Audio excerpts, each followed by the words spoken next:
Hey, Jess back here with another little craft project. I am currently obsessed with all things silicone beads. So today we are making this adorable keychain wristlet. So if you want to check it out, stay. All right, let's get going. So I like to use 1.5 millimeter nylon cord. And usually I start off with about 30 inches or so. Then we're looking at silicone beads. For this one, I'm using the one focal and then 15 millimeters. Honestly, I can't remember how many are there. I just kind of use what I think is best. This one ended up a little large just because of the focal, but in general, they really are anywhere between 18 and 21 beads. Okay, now we're gonna just start kind of configuring what the pattern is that I want. I had an idea to begin with, but now I'm gonna actually put them around the beadboard and see how I like it.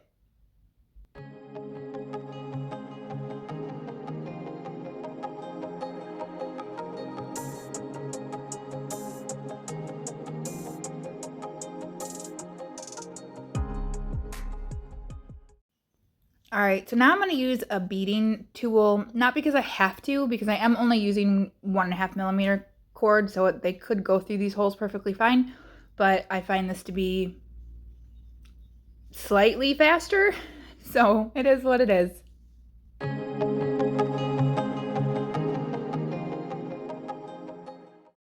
So, however, with this method, I mean, I can really only do half of it at a time, which is perfectly fine. So then I'm just gonna use the tool again to string on half of my beads.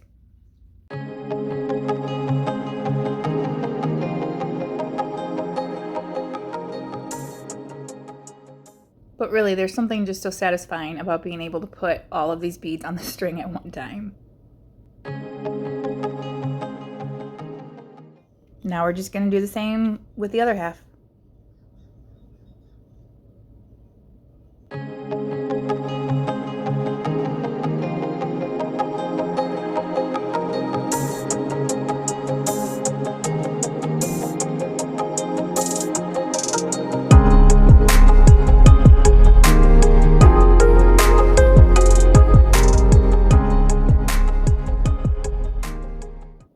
All right, now that we've got all of the beads strung, I'm just gonna even out the cords and make sure all the beads are kind of squished together.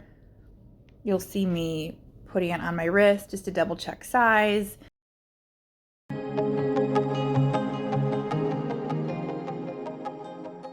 All right, now we're gonna get to tying it, and this is where it gets kind of where you have to figure out how you wanna do it.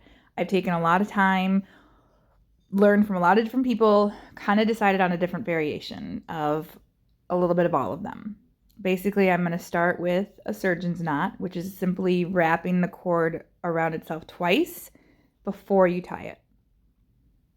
I'm gonna pull it tight with my own hands at first, but then you're gonna see I use knot pullers, which is an amazing resource if you make anything like this.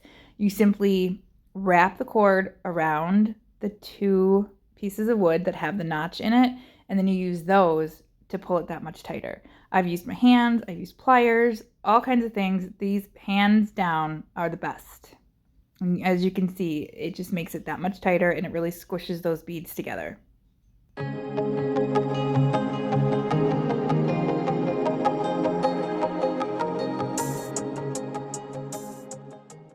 At this point is when I would do my first double knot.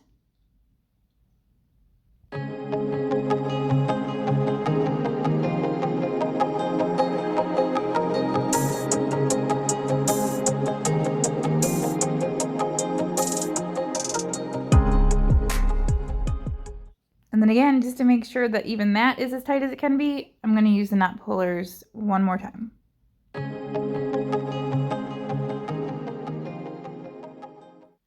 So now that it's officially tied, I'm going to go ahead and just kind of double check the size. However, it's at this moment that I realized I forgot to put the key ring on, and I'm pretty upset because it's a pretty rookie mistake. But you know what? I have those moments, so it is what it is again, but I'm going to try and untie it to see if maybe I can get that to work. But I just did such a good job of tying it, I couldn't get it. In the hopes of not having to redo this over, I had to work really hard to find a good spot within the wristlet to just use some split ring pliers and just slide that sucker on. Definitely 10 out of 10, do not recommend this method. So just make sure you remember the key ring.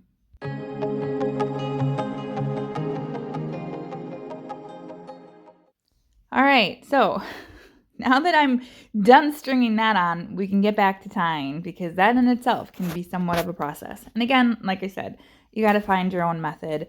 Mine's kind of long. I just really want to make sure it's nice and tight. So we left off with the double knot after we had pulled it tight. Now we're just going to use the knot pullers, and again, just make sure it's tight. I kind of stretched it out when I was doing that, so I just, again, want to make sure everything is nice and tight before we move on. Before we officially move on, I like to somewhat secure the knot by melting it just a little bit with a lighter to somewhat adhere to itself.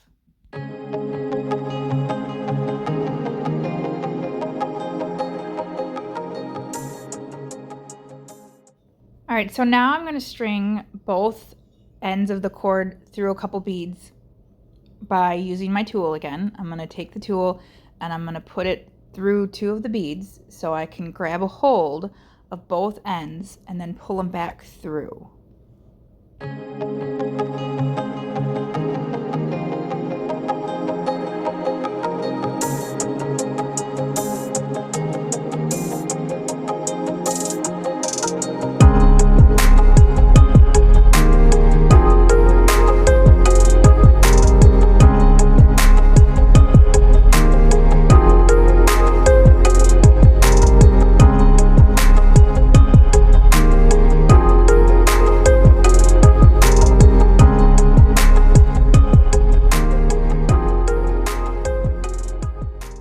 Because this time the cord is double, because it was both ends, it's obviously a little bit harder to pull through, so I'm just using some pliers here to help pull it all the way through the beads.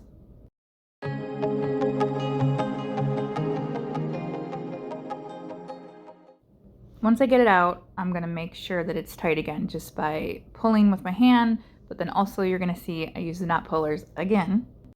Once that I feel it's nice and tight again, I'm going to go ahead and do another knot, another surgeon's knot, which again is just wrapping it over twice before you pull it tight. And yes, of course, I'm going to use the knot pullers to again make sure it's tight.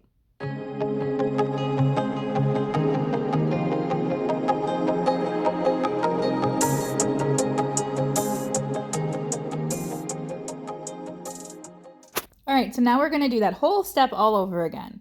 I'm going to take my beading tool and I'm again going to go through two more beads, double the cord, which is both ends, pull through the two beads, make sure it's tight, tie it again.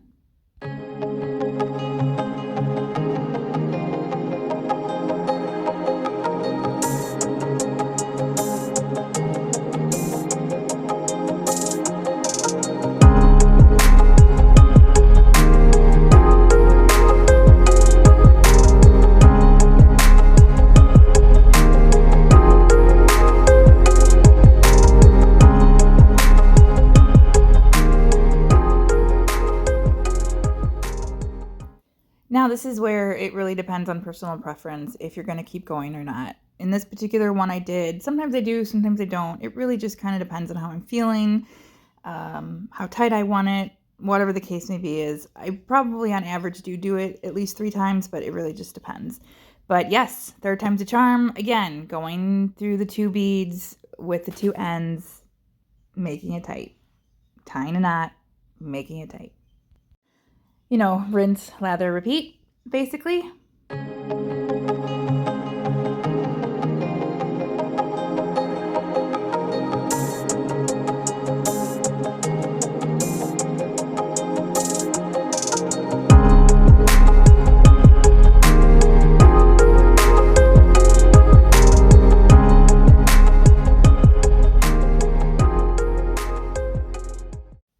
right, now that we've got that final knot, I'm gonna go ahead and reinforce it by melting it a little, just like I did that first knot. Again with a lighter, just enough to melt it, enough to adhere to itself. Now that everything is tied and ready to be done, I want to hide the cord and again, just secure it so it doesn't unravel at that knot. So I want to separate the two pieces. So I'm going to take my beading tool and this time put it through only one bead. And I'm only going to take one side of the end piece that's left and I'm going to string it through.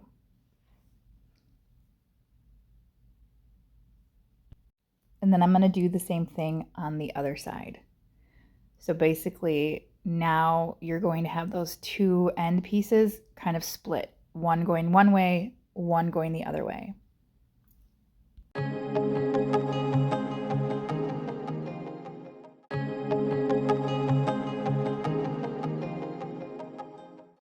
Now we're pretty much done. We're just going to do one last check for tightness. We're just going to make sure everything is pulled together tightly.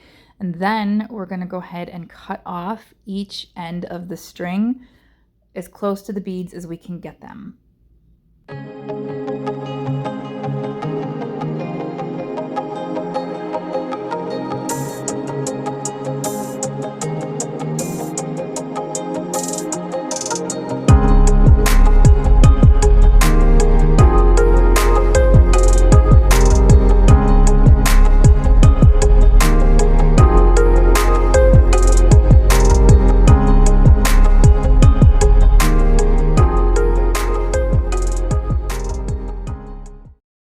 So at this point, I'm going to take the lighter and just melt off the tip.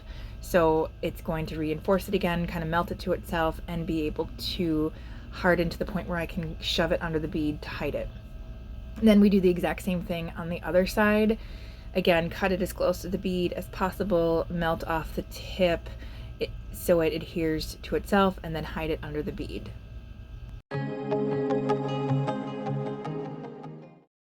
Now at this point, we're finally done, and I'm just gonna check on the tension and make sure everything's rounded and just really kind of admire the new piece. Thanks for watching.